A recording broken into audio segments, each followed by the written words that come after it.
Henshin Inspection presents Going Ultra. This is MJ. I'm an author, I'm an artist, I'm an analyzer. You can find all my work at mgwindows.com. This time I'm talking about Ultraman Arc Episode 7, The Full Moon's Answer, featuring the Kaiju, Big Mama Kaiju, Big Mama Bomba Kaiju, Hamger. And Hamger has a life cycle of centuries, I guess. And the deal with Hamger is that in order to give birth to her baby, to transfer her life energy to her baby, she has to explode. The explosion of a Hamger mother is so powerful that it could kill, or it could destroy all of Hoshimoto City, which I would assume has tens of thousands, if not millions of people in it. I don't really know the scale of cities in Japan, so maybe that's part of my problem with this episode. But like New York City, which again is not in Japan, has, I think, 10 million people the last time the numbers were updated. As of 2001, it was 8 million because that's the number that Green Goblin used for Spider-Man. There are 8 billion people in this city. Sorry. And those teeming masses exist for the sole purpose of lifting the exceptional up onto their shoulders. You, me, we're exceptional. Sorry. I watched that movie like over a dozen times. The first weekend it came out over on DVD. Came out when I was in high school and blew my mind. Anyway, moving on. Excuse me for my Willem Dafoe impression.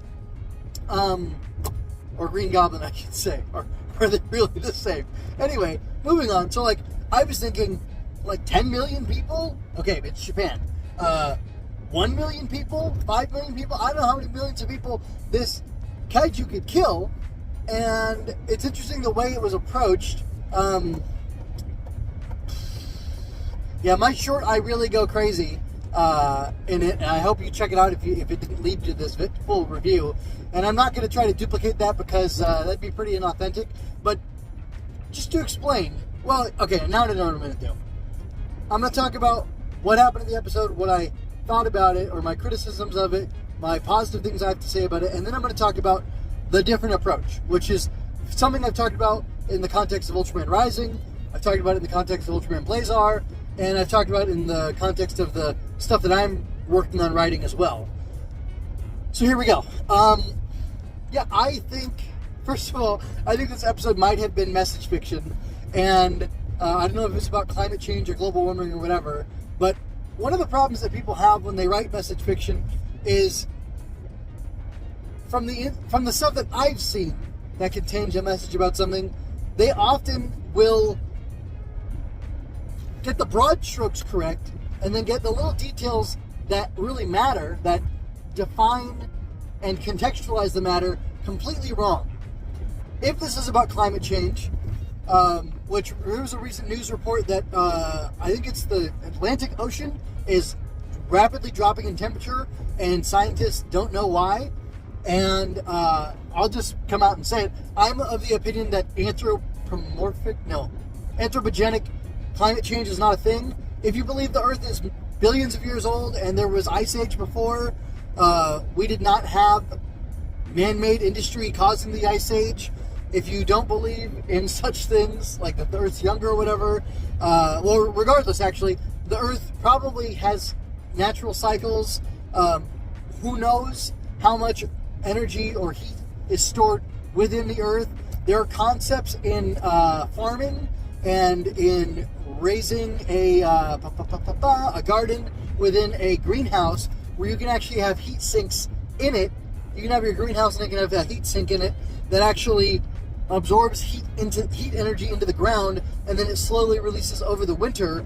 And because you're in a greenhouse, you're capturing it, and you can have heat that you've collected naturally through using the Earth as a battery to hold the heat, release over time throughout the winter, and you can have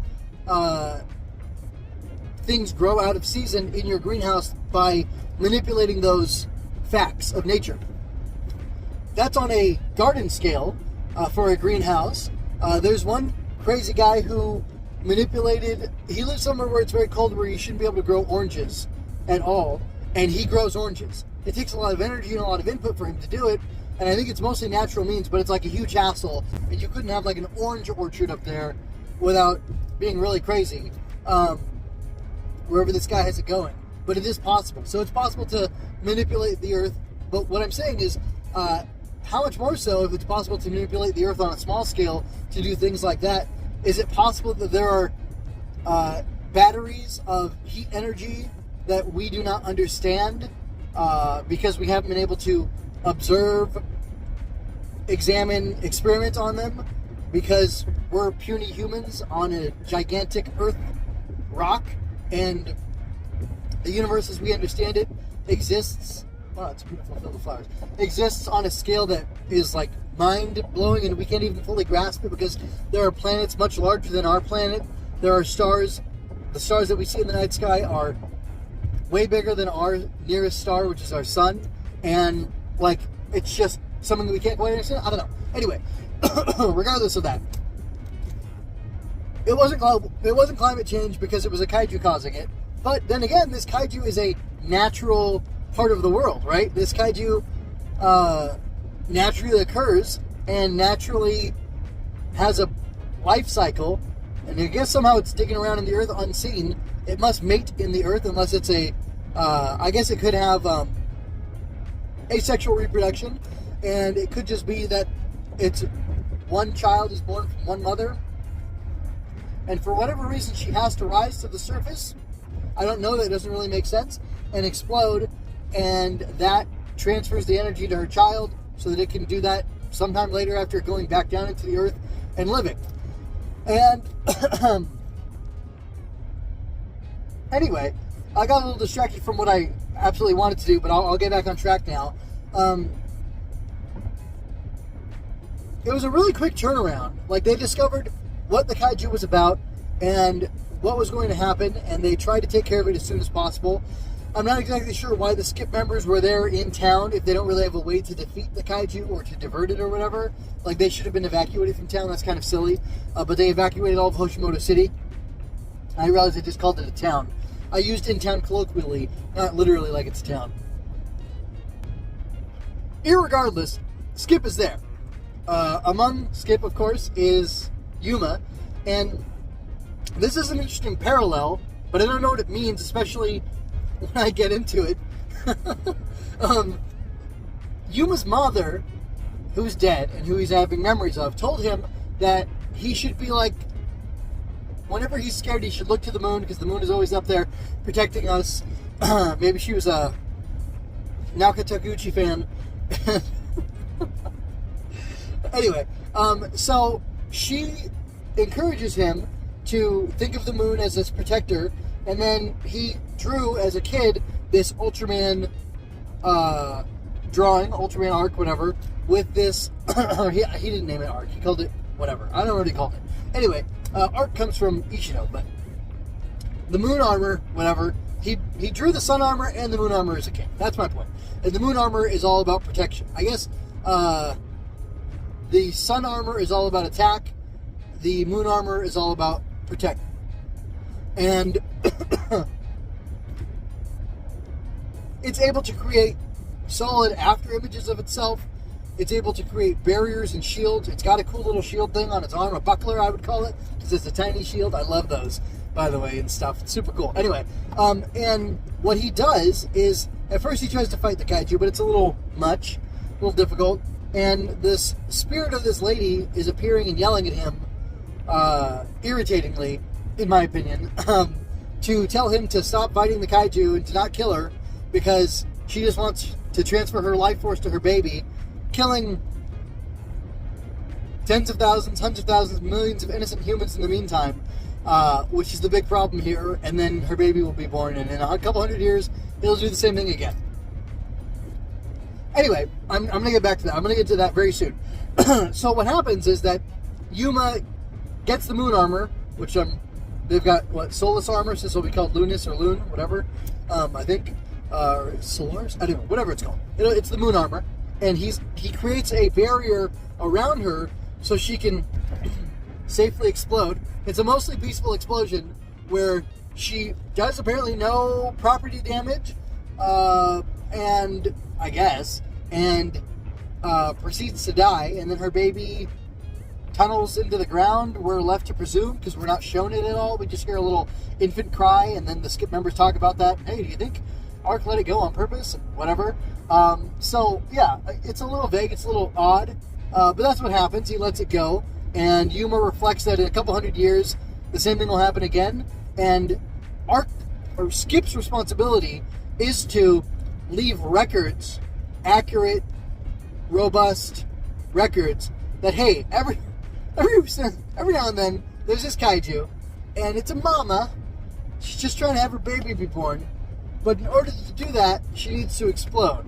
So y'all gotta find a way to have her not kill thousands, millions of people. You gotta find a way to have her not, don't kill the kaiju. Let her have her life cycle. I had an interruption. I'm gonna wrap it up real quick. Here we go. It doesn't make sense to me to let the kaiju just have her life cycle for a couple reasons. One, these kaiju are an invasive species, as far as we know. 14 years ago, or 16 years ago, K-Day happened. There was a split open in the sky, a dimensional rift opened, and the kaiju came to Earth and started causing some issues. They're not really part of the natural life cycle of this Earth that Yuma is on and that the show Ultraman Arc takes place on. If they are not from another dimension, then let's say it was a wormhole, and they're from outer space, from another planet. They're still an invasive species. Does that mean that you go and you poison and drown and kill all invasive species no matter what? No, it doesn't mean that. That's not what I'm saying. I am saying, though, that when you have to, like the Shigong in the last episode, Yuma had no problem killing them. And the Shigong obviously reproduce.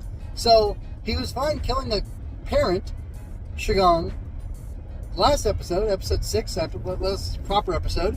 But episode 7, he's not okay killing a kaiju because she is in fact a mother. But it doesn't really make sense. It doesn't really hold up. There's too many questions. There's too many holes in that mechanism. The mechanism doesn't make sense. If somebody was in the Alien movies, like I brought up earlier, and they were defending the facehuggers and the queen of all the xenomorphs or whatever, and saying, like, no, you gotta allow her to propagate, that doesn't really make sense, because they're just murdering people or killing people as a consequence of, parasitically reproducing through them against their will, and that's not really fair, is it? It's not really fair to leave this kaiju to deal with people or to harm all these people in the future, is it? I don't think so. Definitely there's a responsibility to leave records about it, but that's not the only responsibility, and I don't really get it. So like this episode really had like a moral feeling to me, aside from a logical feeling, because it just didn't make sense. If they wanted this to make sense, they should have changed the argument and changed the direction.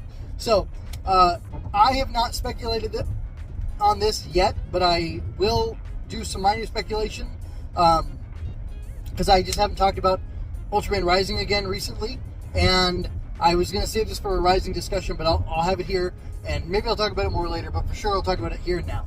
In Ultraman Rising, there is a Kaiju island. Kaiju exists within the world. Hayao may have come from outer space as an Ultra, I don't know, it's unclear, but he directs and deters Kaiju as much as he can, so they leave Tokyo alone and go to Kaiju Island, which has been unfound until now for 30 or 40 years or whatever that he's existed as Ultraman. And even the KDF wasn't able to find him. Limited resources, whatever. However, at the end of the movie, they definitely find Kaiju Island. But we also know, in addition to Kaiju Island, that Nebula M78 exists, because that's where, spoilers, we get the distress call from Emmy, his mother. Kenji's mother. So, for whatever reason, the Hayao Ultraman of Ultraman Rising doesn't kill the kaiju unless he has to. He sends them back. He sends them away. Therefore, and the fact that there's a Kaiju Island hints to the fact that there is a natural reason for kaiju to exist within the Earth. Maybe there's a dimensional rift on the island and they come through there. There's really a whole kaiju universe, or it's on another planet, whatever, I don't know. But they originally are contained to this island, and they can be sent back to the island and not have to be killed. That's wonderful. That's great. Let them have their life cycles. However, he still tries to stop them, maneuver them, move them away so that they're not accidentally killing people while they're doing whatever. I would think that there needs to be a logical reason why the Kaiju are going to Tokyo. Gigantron was seen to go after her baby. Kaiju can sense things. I have a little pet theory. We'll see if it plays out in Ultraman Rising 2 or 3. That there was something in Tokyo hidden somewhere that the Kaiju want. Or perhaps need. And it's either there for humans are evil reasons, or it's there because of some sort of accident, and it kind of just can't be helped, and it's something that they being the Kaiju and the humans have to kind of figure out together to figure out some sort of solution for Kaiju to have the thing they need and humans also to not get their cities wrecked and such. So I would think there has to be some sort of logical explanation for why that's there, and if there's not, I'm going to be severely disappointed. Just like I'm severely disappointed that the people who were making this episode, I'm pretty sure this is a new Kaiju, right? Big Mama Bomba. I still think it's fun. Hamger is a new Kaiju, and wait a minute. K-Day happened 16 years ago. Aliens are real, but Hamger is a Kaiju from hundreds of years ago and has a life cycle of hundreds of years. Why? That doesn't make any sense. What's going on here? Anyway, so that's two super irritating things. One, apparently Kaiju have existed in the world of Ultraman Arc for far longer than the 14 years or 16 years ago that we thought. And two, the creators made it this way, and they didn't have to have Hamger explode like this. It could have been like she was exploding because there's human pollution, or because human noise, or something like that caused an ill effect to happen, a unintended consequence. And like if humans had to be careful to not pollute the water, not pollute the earth, like the dirt, the ground, or different things like that in order to not trigger this response in Hamger where she explodes, then I would understand that. But, and I know hundreds of years ago, would you be able to have an explosion caused by some human effect? Maybe. Like maybe humans were tunneling in a mine or something like that. Or there was original Ultraman has this episode with this, I think it's Nagiros, the electric horn Kaiju. The first time he shows up in, and he's like invisible, he eats energy. Anyway, first time he shows up, I think they're like blowing up stuff underground, and they wake up the Kaiju, and it comes out from underground and, causes stuff. Niranga, that's what it is. Anyway, like those sorts of situations and scenarios make a lot of sense. But this Hamger one, the more I think about it, the less it makes sense, and that's on the creatives behind the episode. And I'm really disappointed. I gotta look up who wrote this and see what else they wrote in, I hope this is their first episode in Arc, is what I'm saying. But I'll look up and see what else they wrote in Arc and see if there's some sort of, well, I'll just see. I'll see, and I'll find that out later. Maybe I'll talk about it at the beginning of next episode. I'm not sure. Anyway, very odd, very frustrating. Doesn't make sense. This has been a fun show so far, but this is just goofy and didn't have to be this way. And they made it this way on purpose. Why? What's the point? Or were they trying to do something or say something, and it was so important for them to say it that they let the outcome that they wanted override writing an actually good story that made sense? Anyway, I hope not. Real quick before I go, subscribe to help me grow the channel. I really want to get this channel as big as possible. I want to keep talking about Ultraman and other Tokusatsu stuff because I love it. It's very fun. I love the spectacle. I love the stories. And I want to get to at least a couple thousand subscribers and have a lot of people interacting with me and being able to have a great conversation about these things. But I care about story a lot too. I have a second channel that I'm running. I just renamed it, and I got to do some other stuff to tweak it, but it's called Story Over Everything. I believe I have it linked in the back-end YouTube channels stuff, but I'll start linking it here as well. But you can find links to everything that I'm releasing on mgmnews.com, the website, and links to both, if you go there, you can find stuff from either way. So if you came from Story Over Everything and you went to mjmunus.com, you'd find Tokusatsu stuff here over at Henshin Inspection. If you came from Henshin Inspection, you can go to the website and go back to the YouTube channel, Story Over Everything. Yeah, I'm talking about a lot of books right now, a lot of middle grade books. I'm trying to figure out how to work out things so that I can write, wow, that's awful, so that I can write a great middle grade series of books. We've got the Ultraman middle grade series of books, which I want to check out. We also have Titanius, I think I said that right, Titanius by Titan Goji, whose name I don't remember right now, the real name, but Titan Goji's got a YouTube channel. He talks about tons of great stuff. I've enjoyed a lot of his videos. He's very broad in what he talks about, and definitely like a different pace and different taste from me and this channel, and the way I talk about things. And I'm super excited because he's been writing on this. He's been working on this book for like 2 years. He released it. I ordered it. I have it incoming. I should get it within a week or so, and I'm definitely going to check it out. And I love to read it and review it, and see about reaching out for an interview if he wants to, if he's available to do that sort of thing. That'd be cool. And anyway, like, I'm so into Tokusatsu, I even want to read books about Tokusatsu type stuff, and I want to write books about Tokusatsu type stuff. So, Story Over Everything, I talk about stories, and I figured out something. I just had a brain blast the other day, and I figured a way to have constant content over there that's meaningful while I'm not getting distracted from writing my books and finishing them up. And anyway, right now I'm currently, as this goes out, I'm working on Peter Pan, reading Peter Pan and talking about that, but I'm also doing chapter by chapter reactions, as well as I'll have a full book chat type of review thing going on, and I'm going to be talking about a bunch of other classic and modern children's literature, children's fiction, middle grade stories. I've talked about Wizard of Oz so far in there. What was one of the greats? Oh, Little Women is an amazing book. So it's not just like children's, it's classic children's literature. Anna Green Gables was fantastic as well. The first book of that I read. I'm going to try to think of something a little more masculine. I don't have anything at the moment that I can think of off the top of my head. But I give very honest criticism of books, just like I give honest criticism of my Tokusatsu here. And I talk about the things that make sense in the story, the things that don't make sense in the story, things that are good in them, the things that are bad in them. So you definitely check that out. I'd really appreciate it. I want to grow that channel to a few thousand as well, and really get something going there. I entered into a writing contest the other day, 2 stories, and if they didn't make it, I'm going to go ahead and publish those over on Story Over Everything. I'm going to go ahead and read them, as well as put them on my website so you can check those stories out as well, kind of see what kind of fiction I write.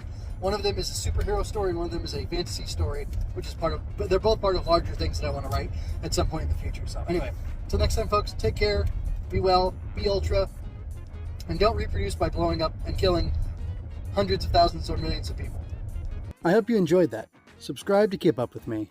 Like and share to help me reach more people like you. And go to mjmunus.com to find your next favorite thing. And don't forget to let your voice be heard. Stories are always better when you're part of the conversation. Until next time, be well. This is MJ signing out. This has been a Story Over Everything production.